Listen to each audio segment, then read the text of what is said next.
Sahabat Fresh Juice dimanapun Anda berada, sesaat lagi kita akan mendengarkan Fresh Juice Minggu 5 September 2021 bersama Romo Willem Pau dari Semarang.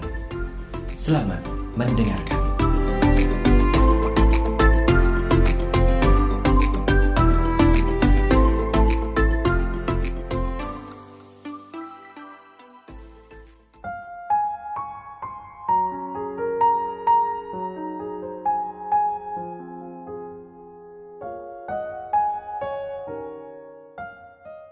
Berkah dalam, selamat pagi, salam sehat sejahtera dalam perlindungan Tuhan. Para sahabat Fresh Juice, kembali saya Romo Willem dari Paroki Kebon Dalem Semarang mempersembahkan jus rohani yang segar. Kali ini dengan kata-kata kunci, jangan-jangan aku butuh mukjizat. Materi dasar dari jus segar ini saya ambil dari bacaan Injil yang dibacakan di Gereja Katolik seluruh dunia hari ini, yakni dari Injil Markus bab 7 ayat 31 sampai 37. Demikian bunyinya. Pada suatu hari, Yesus meninggalkan daerah Tirus dan melalui Sidon menuju Danau Galilea di tengah-tengah daerah Dekapolis. Di situ orang membawa kepadanya seorang yang tuli dan yang gagap dan memohon kepadanya supaya ia meletakkan tangannya atas orang itu. Dan sesudah Yesus memisahkan dia dari orang banyak sehingga mereka sendirian, Yesus memasukkan jarinya ke telinga orang itu. Lalu ia meludah dan meraba lidah orang itu. Kemudian sambil menengadah ke langit, Yesus menarik nafas dan berkata kepadanya, "Ephata," artinya terbukalah. Maka terbukalah telinga orang itu, dan seketika itu terlepas pulalah pengikat lidahnya, lalu ia berkata-kata dengan baik. Yesus berpesan kepada orang-orang yang ada di situ supaya jangan menceritakannya kepada siapapun juga. Tetapi makin dilarangnya mereka, makin luas mereka memberitakannya. Mereka takjub dan tercengang dan berkata, "Yesus menjadikan segala-galanya baik, yang tuli dijadikannya mendengar, dan orang bisu berbicara." Demikianlah sabda Tuhan. Terpujilah Kristus.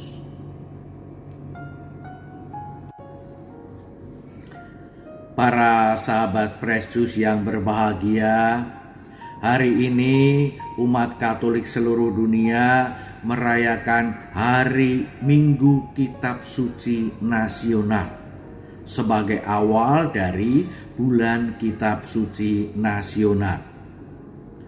Minggu Kitab Suci Nasional namanya juga nasional, jadi tidak universal. Ini kekhasan dari Gereja Katolik Indonesia.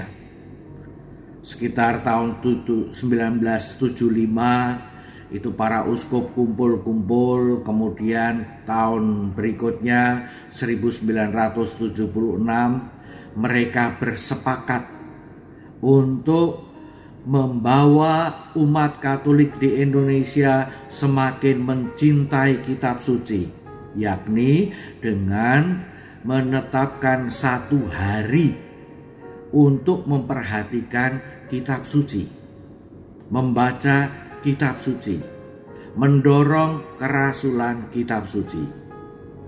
Dan kemudian setelah beberapa tahun, ternyata umat begitu bersemangat, lalu tidak lagi hanya sehari, hari Minggu pertama bulan September, tetapi kemudian dilakukan ada yang 2 minggu, 3 minggu, akhirnya lama-lama jadi 4 atau 5 minggu selama bulan September. Maka sejak tahun 83 atau 84 namanya berubah menjadi Bulan Kitab Suci Nasional. Tahun ini Bulan Kitab Suci Nasional itu mengambil tema Yesus sahabat seperjalanan kita. Para sahabat Fresh Juice yang berbahagia, dalam suasana Bulan Kitab Suci Nasional ini, saya mendengarkan kutipan Injil yang tadi sudah saya bacakan. Itu membawa saya kepada kenangan pada masa SMP, masa SMA. Saat saya dan teman-teman berkenalan dengan satu slogan bahasa Latin. Saya kira semua juga sudah tahu, mens sana in corpore sini.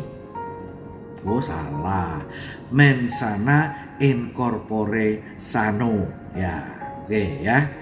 Jadi jiwa yang sehat ada pada tubuh yang sehat.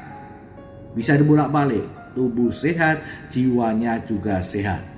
Mens itu adalah pikiran, jiwa. Corpus, corpore itu adalah tubuh.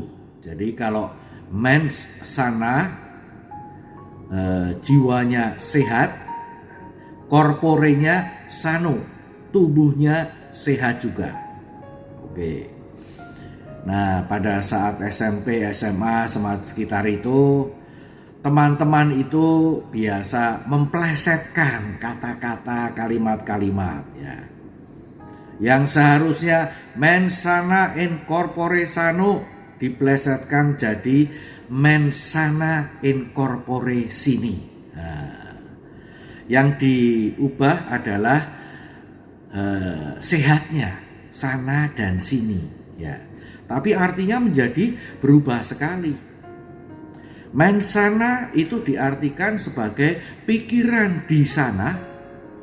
Corpore sano diubah jadi corpore sini, maka artinya jadi tubuh di sini. Jadi pikiran di sana, tubuhnya tetap ada di sini. Saya kira Anda sudah langsung memahami kan arahnya kemana ini. Terutama untuk para pelajar, entah itu SD, SMP, sampai yang kuliahan. Tentu pernah mengalami mens sana, pikiran kesana kemari, tubuhnya tetap berada di kelas, di sini. Nah, tidak hanya itu, di gereja juga. Tubuhnya berada di dalam gereja, tetapi pikirannya ke sana kemari.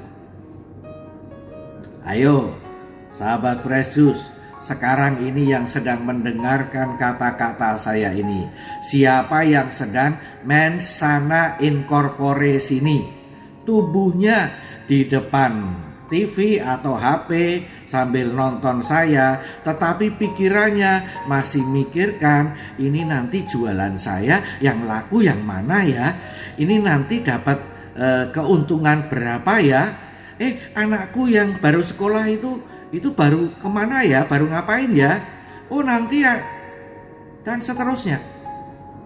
Mensnya kesana kemari, tubuhnya ada di sini. Seperti kepada bapak ibu guru yang berada di depan kelas. Mereka mengajar dengan baik, penuh semangat, interaktif. Tetapi kalau kita sedang mens sana in corpore sini, suara mereka masih kita dengar. Tetapi kalau kemudian ditanya, itu bapak ibu guru ngomong apa? Enggak tahu. Atau juga sama dengan Romo yang homili ya.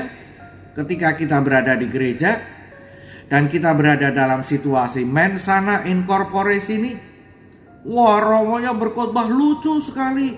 Umat yang lainnya ketawa terbahak-bahak, kita senyum pun tidak. Kenapa? Ya baru mikir ini harga melonjak, baru mikir ini bayar utangnya kapan ya. Nggak ada yang lucu lagi, karena sana sini, korporenya ada di sini. Nah, kalau sekarang saya percaya para sahabat Yesus tidak sedang sana corpore sini ya. Kalau dicampur bahasa Latin dan bahasa Indonesia menjadi sini in corpore sini. Pikirannya fokus di sini, demikian juga tubuhnya ada di sini. Memang kalau sana in corpore sini tadi itu negatif, tapi itu manusiawi dan sungguh-sungguh ada. Para sahabat Fresh Juice yang berbahagia, saya membayangkan kalau kita sedang berada dalam situasi yang tidak baik itu, ya, sana in corpore sini. Sesungguhnya kita sedang sungguh membutuhkan mukjizat Yesus. Mukjizat Yesus yang kita dengar, kita baca dalam Injil, kutipan Injil tadi. Yesus menyembuhkan orang yang tuli dan orang yang gagap. Yang kemudian orang-orang mengatakan orang bisu itu yang disembuhkan oleh Yesus. Orang yang tuli, orang yang bisa bersikap tuli, bersikap sana in corpore sini. Nanti bisa terjadi juga anak pada orang tua pada anak, dan seterusnya. Kalau ini terjadi pada kita di hadapan Tuhan, sabda Tuhan seberapapun itu diwartakan kepada kita, semenarik apapun itu diwartakan kepada kita, seinteraktif apapun itu disampaikan kepada kita, tetap kita bisa bersikap tuli.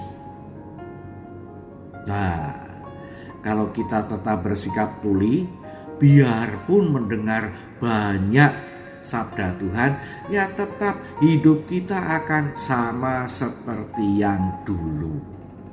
Gak berubah, gak dibangun oleh sabda, gak diperbaiki oleh sabda. Jangan cuma pikir gak diperbaiki, tidak menemukan sukacita, tidak menemukan kebahagiaan, tidak menjadi sejahtera, karena sabda itu ya pakai istilah masuk telinga kanan, keluar telinga kiri, atau sebaliknya. Lebih parah lagi, itu teman-teman muda mengatakan masuk telinga kanan kiri. Berarti masuknya serius ya, masuk semua ya. Tapi terus keluarnya dari mulut. Masuk telinga kanan kiri, masuk dari mulut. Itu makanya orang yang semacam itu seringkali mendengarkan itu dengan mulut ternganga. Ada yang begitu enggak ya? Sahabat Fresh Juice dan keluarga pasti tidak ya. Sesekali mungkin, tapi enggak apa-apa. Maka para sahabat Fresh Juice dan semua keluarga yang berbahagia, baiklah kita semua mohon terus-menerus kepada Tuhan Yesus. Tuhan Yesus, Engkau yang hadir dalam hidupku, Engkau yang hadir dalam hatiku. Tatalah, aturlah pikiranku, supaya pada saat-saat yang sungguh diperlukan, terutama pada saat mendengarkan sabdamu, sungguh pikiranku juga fokus untuk mendengarkan sabdamu, untuk menerima sabdamu seutuhnya. Dari telinga masuk, bukan kemudian keluar lagi ke mata, ke hidung, atau ke mulut, tetapi masuk meresap ke dalam pikiran. Lalu dari pikiran diolah masuk ke dalam hati. Kalau itu yang terjadi, saya percaya bukan hanya sekedar kita menerima sabda yang mungkin sesekali itu membuat kita menjadi ngeri ya. Ngeri karena sabdanya kok keras sekali. Wah, kalau kamu berdosa kamu akan lebih baik bagimu itu diikatkan pada batu kilangan dan ditenggelamkan ke dalam laut. Ngeri. Atau mungkin, wah ini sabdanya begitu keras kepada saya, menakutkan saya. Kamu yang sudah berdosa, kamu akan ditempatkan di tempat yang bernyala-nyala, di mana ada kaum gemertak gigi, ya. Tetapi sabda itu akan sungguh membangun kita untuk bertobat, akan membangun kita untuk bersukacita dalam kehidupan. Sebab kita akan bisa bersama-sama dengan orang-orang di sekitar Yesus setelah Yesus menyembuhkan orang tuli dan orang bisu tadi. Mengatakan Yesus menjadikan segala-galanya baik. Yesus menjadikan hidupku baik.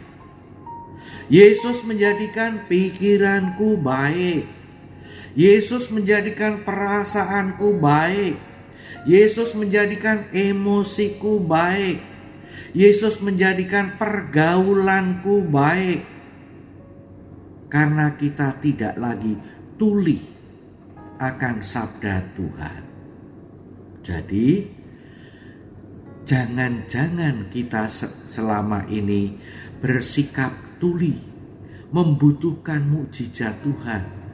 Jangan takut kalau begitu. Mohon pada Tuhan, Tuhan Yesus, buatlah mukjizat-Mu.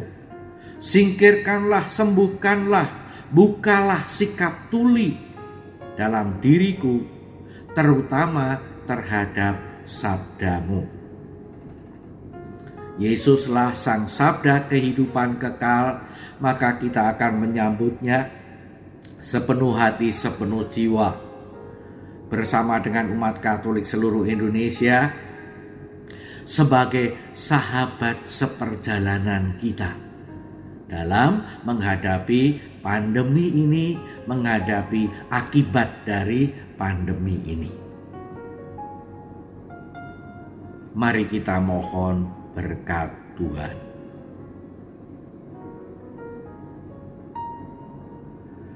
Tuhan bersamamu dan bersama rohmu.